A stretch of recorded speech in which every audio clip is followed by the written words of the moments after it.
Hailodus Rebahaners Tum Jahabiho Kesihe, yang artinya halo teman-teman Rebahaners dimanapun kalian berada, bagaimana kabarnya? Kembali lagi bersama saya John, still in the house. Saya sangat bersemangat sekali hari ini dan semoga Anda juga bersemangat, karena kali ini saya akan merangkum sebuah film yang sangat amat brutal dan beradrenalin melebihi iuran BPJS. Film ini berjudul Nobody, dirilis pada tahun 2021, dan yang paling menarik adalah penulis film ini ternyata sama dengan penulis film John Wick, yaitu Derek Kolstad. Juga produsernya sama dengan produser film John Wick, yaitu David Leitch. Jadi jangan heran jika ada beberapa kesamaan style dan karakter yang mungkin 11-12 tidak jauh beda. Tapi saya pastikan film Nobody ini memiliki plot cerita yang cukup berbeda dengan John Wick. Penasaran? Langsung saja pasang handsfree, simetriskan posisi rebahan, kelonggarkan celana pacar, selamat menonton. Dan seperti biasa, ayo kita mari katakan bersama saya dengan penuh semangat dan penuh sukacita. 1, 2, 3. Jackie Chan.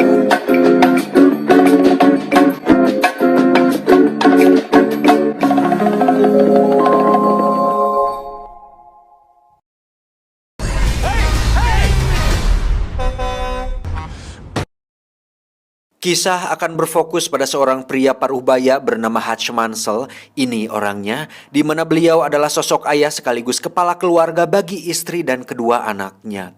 Hutch sendiri bekerja di perusahaan milik sang ayah mertua sebagai bagian administrasi, yang mana hari-harinya diisi dengan rutinitas yang monoton dan begitu-begitu saja tanpa ada sesuatu yang beradrenalin sedikit pun.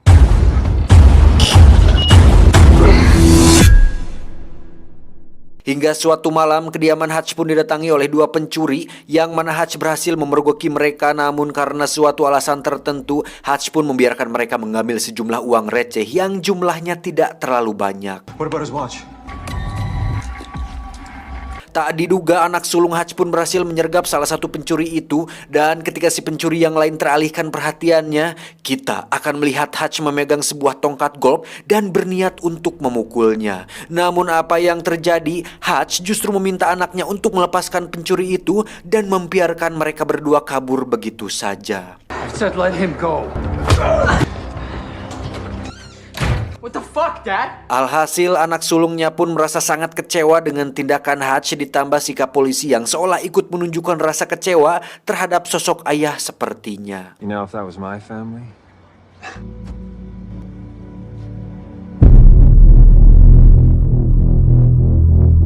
Tak bisa dipungkiri, kejadian tersebut pun menimbulkan dampak negatif, yang mana hal itu cukup menjadi bukti bahwa sosok Hutch sebagai ayah sekaligus pelindung keluarga mulai mendapatkan keraguan dari istri dan anak sulungnya, kecuali si bontot yang masih kecil.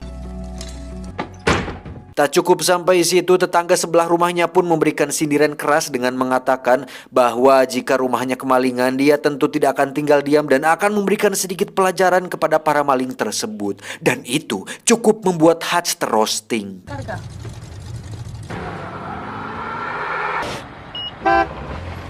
Tak hanya di rumah, di tempat kerjanya pun Hutch mendapat perlakuan yang kurang menyenangkan ketika adik istrinya alias adik iparnya sendiri menyayangkan kejadian semalam dan memberikan sebuah pistol untuk Hutch berjaga-jaga. So, Jesus! Keep my sister safe, bro. Ini adalah ayah mertuanya alias pemilik perusahaan tempatnya bekerja, di mana beliau membicarakan tentang rencana Hutch membeli perusahaannya ini karena dengan usianya yang sudah tua, beliau atau sang mertuanya ini berniat untuk pensiun. Namun karena harganya belum sesuai, Hutch pun diminta untuk memikirkannya kembali. Di luar kepenatan dan rutinitasnya tersebut, Hutch ternyata memiliki sebuah radio khusus di kantornya, di mana dia sering berbicara dengan seseorang yang nampaknya adalah teman lama, di mana hal itu menjadi sebuah pertanyaan misterius tentang siapakah sosok Hutch ini sebenarnya. Dan percakapan Hutch dengan seseorang di radio tersebut akhirnya menguak sebuah fakta menarik tentang alasan kenapa Hutch tidak melakukan perlawanan di malam itu. Karena ternyata Hutch sudah mengetahui secara detail tentang kedua pencuri itu, yang mana mereka mereka berdua adalah sepasang suami istri yang kemungkinan besar sedang mengalami masalah ekonomi, karena jika mereka adalah maling profesional yang sering melakukan aksi, tidak mungkin mereka melakukan pencurian hanya untuk sejumlah uang receh yang jumlahnya tidak terlalu banyak. Dan yang paling menarik dari semua itu adalah pistol yang mereka gunakan saat malam itu sama sekali tidak berpeluru, dan itulah alasan kuat kenapa Hutch tidak melakukan perlawanan. Clear ya? Nah, dengan semua fakta barusan dan dengan semua analisa yang bisa Hutch lakukan, ini jelas menambah rasa penasaran saya, kalian, kita semua tentang siapakah sosok Hutch yang sebenarnya. Now I know why you didn't do what you didn't do. Selepas pulang kerja, Hutch pun pergi ke Panti Jompo untuk menjenguk ayahnya yang tentu sudah abah-abah, di mana beliau hanya bisa duduk di atas sofa sambil menonton video IQ 7 di televisi.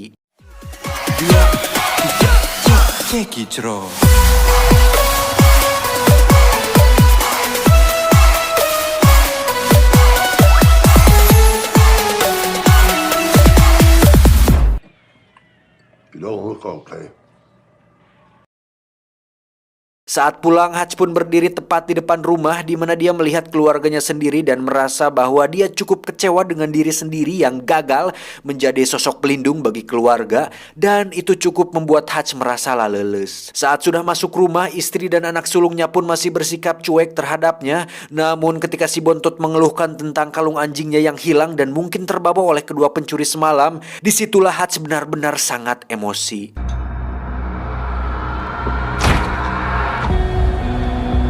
Dengan cepat Hutch pun kembali ke Panti Jompo tempat ayahnya tinggal, di mana dia mengambil sebuah pistol yang disimpannya di sana, dan dengan sebuah petunjuk yaitu tato pada lengan si pencuri yang dia lihat malam itu, Hutch pun berencana untuk mencari kedua pencuri itu dan mengambil kembali kalung anjing milik anaknya. There's this thing I gotta do.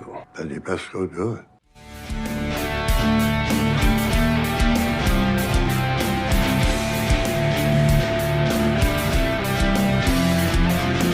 Setelah mendatangi beberapa tempat pembuatan tato, sampailah Hutch di sebuah tempat tato yang sudah berdiri puluhan tahun, di mana tempat itu diisi oleh orang-orang yang bukan sembarangan, dan kedatangan Hutch ke sana cukup menarik perhatian orang-orang tersebut.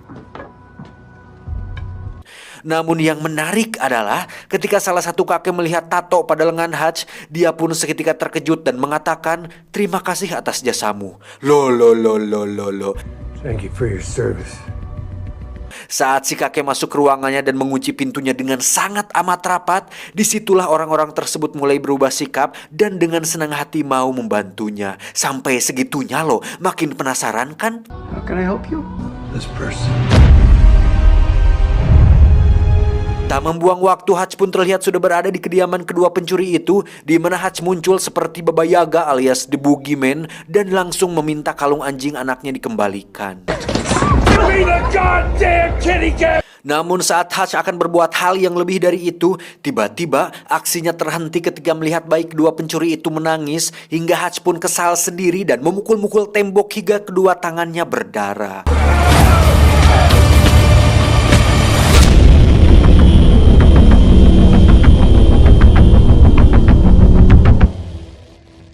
Dan disinilah dia sekarang duduk di dalam bus menuju rumah dengan semua perasaan kesal yang gagal untuk dilampiaskan. Namun suatu keberuntungan terjadi ketika ada sekelompok pemuda yang mabuk dan masuk ke dalam bus, di mana hal itu membuat Hutch seketika tersenyum karena akhirnya mendapat sasaran empuk untuk dijadikan bahan pelampiasan emosinya. Gila sih anjir.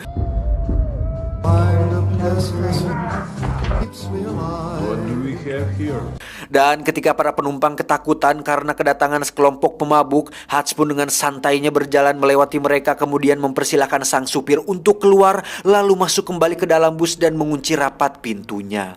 Lantas, apa yang akan dilakukan Hutch? Ya, dia akan menghajar mereka semua. I'm gonna fuck you up.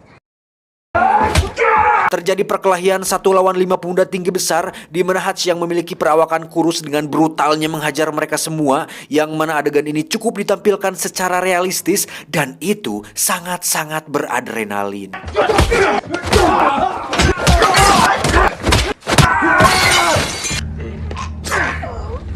Dan sampai sini sudah jelas bahwa Hutch adalah pria yang bukan siapa-siapa, tapi bukan pria sembarangan.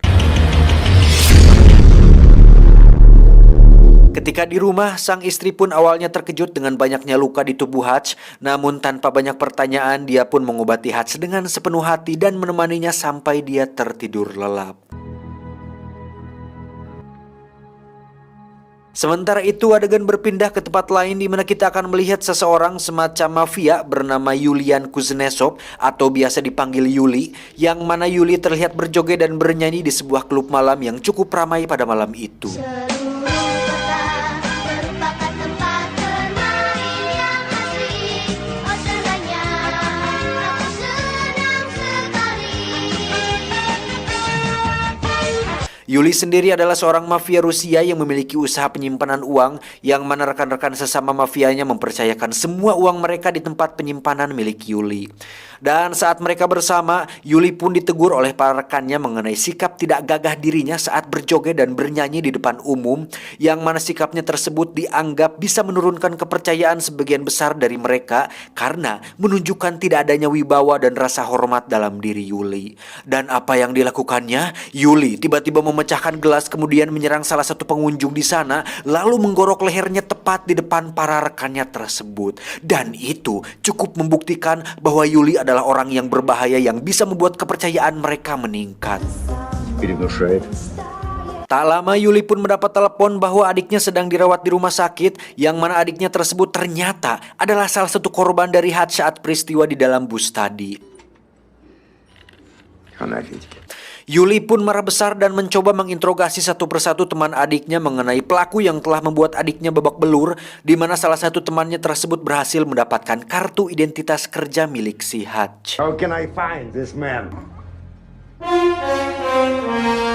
Singkat cerita, esok pagi pun tiba. Hutch pun terlihat sudah pulih seperti sedia kala dan tak lama mendapat panggilan telepon dari teman yang biasa menemaninya di radio, yang mana temannya tersebut memperingatkan tentang kejadian semalam bahwa salah satu orang yang dihajar Hutch adalah anggota keluarga dari seorang mafia Rusia berbahaya, yakni Yuli.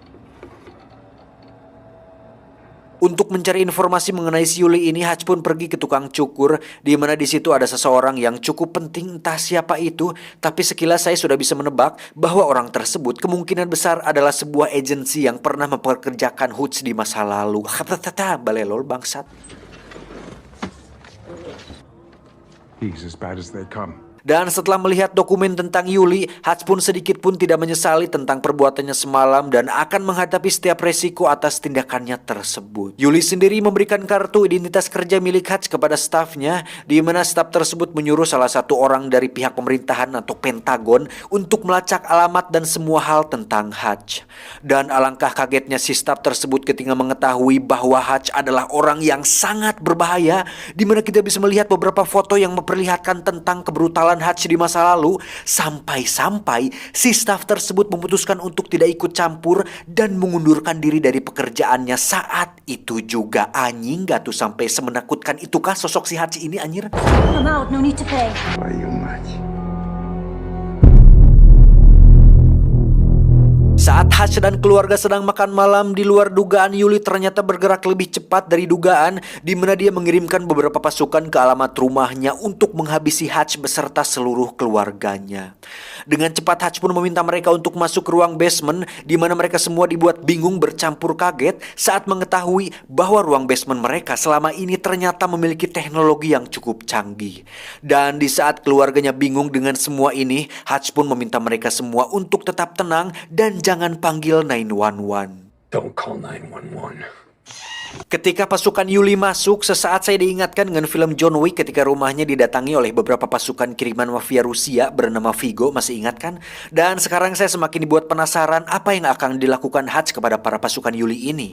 Faktanya, Hutch ternyata memiliki jiwa brutal 2 kali lipat lebih sadis dibandingkan John Wick, di mana Hutch membantai sebagian besar pasukan Yuli dengan begitu gila, meskipun akhirnya dia harus tertangkap karena disetrum dari belakang.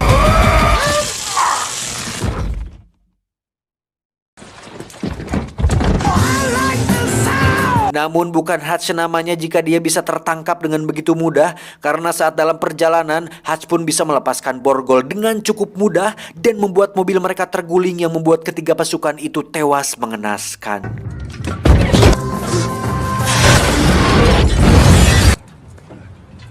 Hatch pun kembali ke rumah dan membersihkan diri, di mana dia dengan tenangnya membawa istri dan anaknya keluar dan melihat begitu banyak jasad bertebaran, kemudian menyuruh mereka untuk pergi ke tempat aman sampai situasi benar-benar kondusif. Karena masih bingung dengan apa yang terjadi, sang istri pun bertanya mengenai apa yang terjadi sebenarnya. Namun Hatch yang low profile memintanya untuk percaya dan yakin bahwa situasi ini akan kembali cager. Come back. Setelah istri dan anaknya pergi ke tempat aman, Hatch pun membuka kotak berisi emas batangan miliknya, yang mana itu adalah sisa harta dari pekerjaannya di masa lalu. Kalau di John Wick kan dia punya koin emas tuh yang kalau dibuka isinya coklat. Nah, kalau di sini Hatch punya emas batangan. Sneaky devil. Fucking kitty cat bracelet. Sementara itu, sang ayah yang berada di panti jompo pun didatangi oleh dua orang suruhan Yuli, yang mana mereka bermaksud untuk membunuh beliau sesuai perintah dari Yuli. Dan Anda akan benar-benar olohok sekaligus terkejut ketika melihat kedua orang suruhan tersebut sama sekali tak berkutik, ketika ayah Hatch yang sudah tua renta ternyata lebih berbahaya dari yang dibayangkan.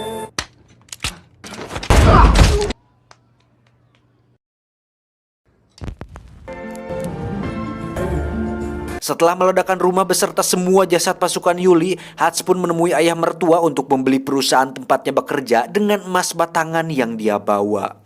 Si adik ipar pun menolak kesepakatan tersebut dan sempat akan memukulnya. Namun Hatch yang sudah tidak peduli pun dengan cepat memukul perut si adik ipar, yang mana dia sangat amat terlihat kesakitan. Untuk kemudian Hatch memintanya untuk tarik nafas pelan-pelan dan duduk dengan manis. Breathe deep, okay? There you go. Di sisi lain, Yuli pun cukup terkejut ketika mengetahui bahwa semua pasukan krimennya tewas, ditambah salah satu anggota pasukannya tersebut adalah asisten kesayangannya. Sama seperti Vigo yang telah macam-macam dengan orang yang salah, yakni John Wick, Yuli pun mengerahkan semua pasukan miliknya dan semua pasukan yang ada hanya untuk menangkap satu orang, yaitu Hatch Mansell. Собери всех бойцов. Hatch sendiri terlihat sedang mempersiapkan sebuah rencana untuk ini semua, yang mana Hatch berniat untuk melakukan perang kepada Yuli setelah mengetahui bahwa Yuli telah berani mengirim pasukan untuk membunuh keluarganya. Tanpa ragu dan tanpa rasa takut sedikit pun, Hatch pun mendatangi tempat penyimpanan uang milik Yuli, di mana dia dengan santainya membantai puluhan pasukan bersenjata di sana, yang mana itu menyeratkan satu hal, bahwasannya Hatch pernah melakukan hal yang lebih buruk dari ini di masa lalu.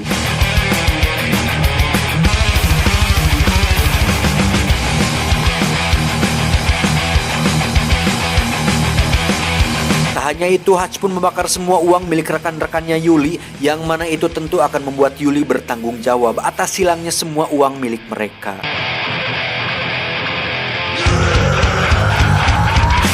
Dan yang paling gila dari semua itu adalah setelah Hatch menghancurkan bisnis Yuli, Hatch pun dengan bernyali nekat datang sendirian ke klub milik Yuli, yang mana kita bisa melihat dia sedang asik makan tanpa ada rasa takut terhadap Yuli dan semua pasukannya.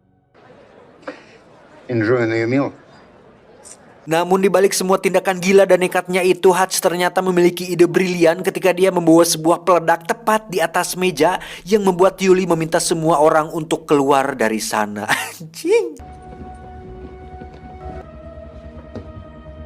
Tanpa banyak basa-basi, Hatch pun langsung mengungkapkan tujuannya datang ke sini, di mana dia menawari sebuah kesepakatan damai untuk tidak lagi mengejarnya dan keluarganya. Hingga saat Hatch mengatakan bahwa dia sudah membakar semua uang dan usaha milik Yuli, Hatch pun menyarankan agar Yuli berhenti dari pekerjaan mafianya dan menjadi orang baru yang lebih baik. Think it over. Saat keluar, Hatch pun menunggu apa yang akan dilakukan Yuli. Hingga saat Yuli keluar dan akan mengejarnya, jangan salahkan Hatch jika Yuli lebih memilih mati ketimbang berdamai dengan tawarannya tadi. Terjadi kejar-kejaran di mana mobil Hatch diberondong ratusan peluru, dan saat sampai tepat di depan perusahaan yang sudah dibelinya, Hatch pun tiba-tiba ditolong oleh orang yang menembak dari atas, yang ternyata adalah orang yang sering berbicara di radio, sekaligus anak angkat ayahnya yang sudah dianggap adik sendiri oleh Hatch. Pria ini bernama Harry. Namun bukan itu kejutannya, karena tiba-tiba ya, si ayah Hatch yang sudah abah-abah yang sudah ujur ini ternyata ikut menolongnya, di mana mereka berdua berencana untuk membantu Hatch menghabisi para mafia Rusia jahat ini. If I didn't miss this shit. Sementara itu Harry pun terlihat sedang bertarung jarak dekat setelah para pasukan Yuli berhasil masuk ke dalam, yang mana Harry melakukan sebuah tembakan luar biasa ketika 3 orang langsung tewas hanya dengan 1 tembakan yang dilayangkan olehnya. Namun Hutch tetaplah orang yang paling brutal saat ini, di mana dia menggunakan jebakan tikus untuk membuat sebuah peledak kecil. Kemudian saat orang-orang itu terkejut, Hutch pun dengan cepat menembak mereka dari jarak dekat untuk kemudian mengambil sebuah pistol dari kulkas, lalu menghabisi yang lain dengan tembakan linggis yang sudah dibuatnya. Ketika mereka bertiga berkumpul, disitulah saat-saat masa lalu seolah terulang kembali, yang mana mereka bertiga adalah sebuah keluarga yang sangat ditakuti karena memiliki sebuah profesi yang cukup mengerikan di masa lalu. Setelah semua pasukannya tewas, tersisa Yuli yang masih hidup, di mana dia berhasil menembak bahu Harry yang membuat mereka bertiga terdesak. Dan jangan anggap ini adalah adegan dramatis yang akan berakhir menyedihkan, karena dengan semua kegilaan dan kebrutalan Hutch, dia pun nekat menempelkan ranjau peledak pada pintu anti peluru, kemudian mendatangi Yuli sedekat mungkin, lalu meledakkan ranjaunya tepat di bebenguk si Yuli hingga membuatnya tewas dengan kondisi yang sangat mengenaskan. Setelah semua ini berakhir, Hutch pun ditangkap dan diinterogasi oleh 2 polisi, di mana mereka berdua sangat amat terkejut dengan ratusan jasad manusia di lokasi tersebut dan seolah tak percaya jika Hutch telah melakukan itu semua sendirian. Tak lama salah satu polisi pun mendapat panggilan telepon disusul dengan yang satunya lagi, di mana mereka mendapat telepon dari seseorang yang sama yang nampaknya sangat penting, entah siapa itu. Namun yang mengejutkan adalah mereka berdua meminta maaf telah menangkap Hutch dan melepaskannya begitu saja tanpa ada sesuatu yang menyulitkannya sedikit pun. Saat polisi itu bertanya, "Siapa kamu sebenarnya?" Hutch pun menjawab, "Aku bukan siapa-siapa." Nobody.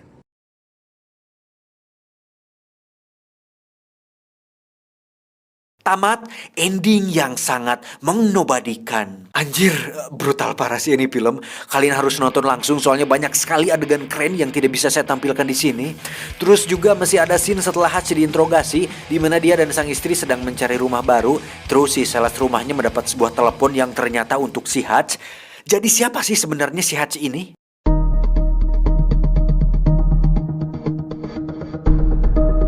Menurut analisa tim IQ 7 cabang Pentagon, dari beberapa data dan informasi di sepanjang film, kemungkinan besar si Hutch ini adalah seorang agent, tetapi agent di atas agent, yang mana tugas dia adalah untuk membereskan masalah yang tidak bisa diselesaikan oleh agent biasa.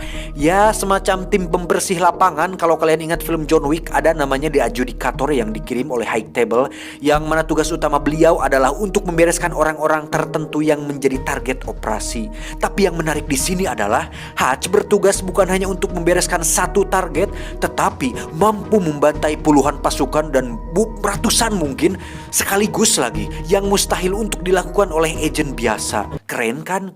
Dan kalau kita ingat film The Equalizer yang diperankan oleh Denzel Washington, kita pasti kenal sosok Robert yang tidak kalah brutal dengan Hutch atau John Wick. Sama-sama pengen pensiun dari masa lalu buruk mereka, tapi tetap saja ada masalah yang membuat mereka terpaksa harus kembali menjadi sosok yang tidak diinginkan.